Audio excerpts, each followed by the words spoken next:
선택지가 많지 않았던 과거에 비해 최근의 한국의 차량 시장은 여러분들에게 많은 선택지를 제공하고 있습니다.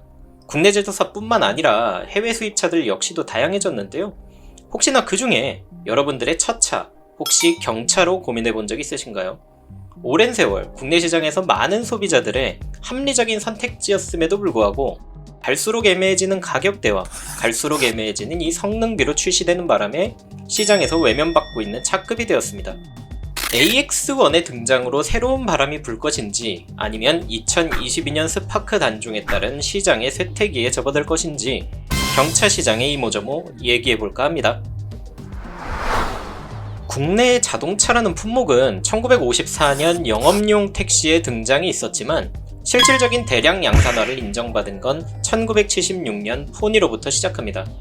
경차 시장은 그로부터 15년 후 91년에 등장하게 되는데 차에 대해서는 잘 몰라도 이 차는 안다는 바로 그 차, 배우의 티코가 등장을 합니다.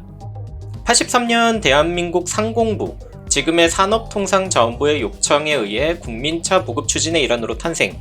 이 티코의 가격은 300만원, 짜장면 한 그릇의 가격이 1,400원, 엑센트 당시의 가격이 600만원인 당시에 파격적인 가격 정책으로 등장한 이 티코는 정부의 의도를 충실히 의행하면서 출시 첫 해 3만 대, 이듬해 6만 대의 출시 기록을 세우게 됩니다.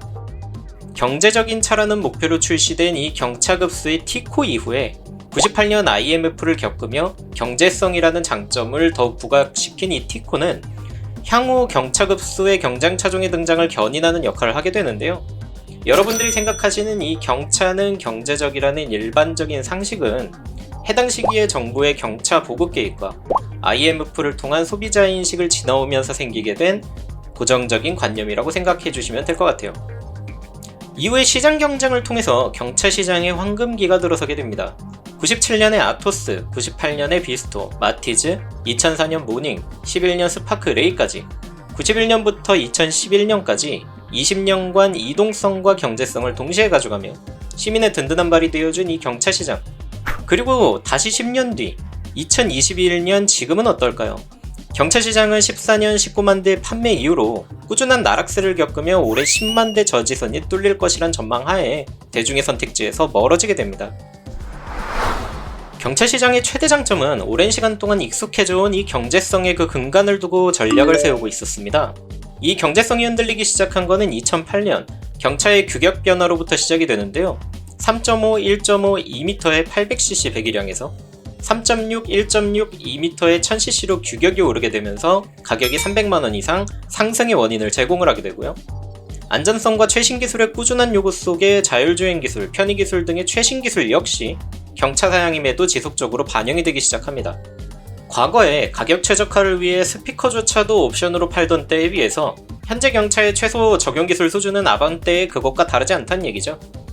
그렇다면 실제로 소비자들에게 느껴지는 이 가격의 차이는 사실은 그저 크기에서만 오는 것일 수도 있다는 얘기일 수도 있습니다. 실제로도 21년 현재의 상황은 시민의 소득 수준이 오르게 되면서 경차의 최소 구매가 평균인 1228만원 대비 아반떼의 최소가가 1599만원, 300만원 수준의 차이를 놓고 시민들이 오래 탈 차를 고르고 있는데 사실 경차라는 선택지는 없었을지도 모른다는 생각이 듭니다. 경차 혜택 역시 과거에 비해 손질을 준비 중에 있습니다. 경차를 대표하는 또 다른 혜택인 이 정부 시책, 공영주차장과 고속도로 통행료 50% 할인, 개별 소비세 5% 면제와 취등록세 4%에 50만원까지 봉제, 자동차세 CC당 80원 수준으로 일반차 대비 50% 수준의 할인, 20만원까지의 유류세 면제라는 이 시책이 그 대상이죠. 이 경제성이라는 목적에 비해 최근 가정에서의 이 경차, 패밀리카의 용도라기보단 사실 세컨드카의 용도성이 짙어지게 되면서 정부가 원하는 그림과는 좀 다른 방향으로 흘러가게 되고 있죠. 특히나 친환경 차량의 지원을 대폭 상향하는 와중에 경차의 환경성이 우수한 수준도 아닌 상황이다 보니 자연스럽게 혜택의 축소 방향으로 논의가 진행 중에 있습니다. 당장의 결정은 아니라 하더라도 친환경차의 앞으로의 주요 지원이 예상되는 만큼 앞으로의 경차 구매는 그 방향이 경제성으로만 생각하면 안 되는 상황으로 이어지게 되겠네요. 이제 경차는 혜택보다 그 용도의 우선순위를 둘 필요성이 있는 차급이 되고 있습니다. 다만 부정적으로 흘러가는 가격 정책과는 반대로 용도에 의한 깜짝 판매량의 반등이 이루어지고 있는데요. 배달 수요의 급증과 택배 산업의 활성화로 인해 각광받기 시작한 레이의 판매량 증가가 이 경차의 새로운 전환점이 돼가고 있습니다. 레이뿐만 아니라 이러한 용도차에 맞는 반가운 경차 개발 소식 역시 들려오고 있어서 소비자들은 기대감을 감추지 못하고 있는데요. 2011년 이후 변화가 없던 이 경차 시장의 새로운 등장을 예고한 차량은 다름 아닌 현대의 20년 만의 경차 AX1. 근데 사실 이 차는 현재까지의 경차 기준으로는 경차 규격이 아닙니다. 3.6, 1.6 이외에 현재의 경차 규격 대비 3.8m 이상의 크기가 예상되는 이 AX1은 정부와 현대자동차의 합작 GGM의 첫 생산품인데요. 경영 SUV라는 목표로 개발한 현대의 베뉴가 성공을 맛봤다고 보기는 어려운 현 상황에서 경차 규격을 벗어난 이 AX1을 일반 차급으로 분류하지는 않을 것이란 관측입니다. 그렇게 되면은 3.8m의 이 길이를 3.6m 규격에 맞게 조정을 하든가 경차 규격의 제도적 변경을 통해 AX1을 경차 규격으로 넣던가 어느 쪽이 됐건 간에 정부의 합작사인 GGM의 흥행을 위해서 또는 소비자의 선택을 위해서 긍정적인 방향으로 변화가 일어날 것이란 평이 지배적인 상황입니다. 22년 스파크 단종설로 인해 국내 경차 시장의 평가가 요동치는 현재 올해 연말부터 시작되는 변화의 바람이 소비자들에게 즐거움을 제공해 줄 것이란 생각이 들기도 합니다.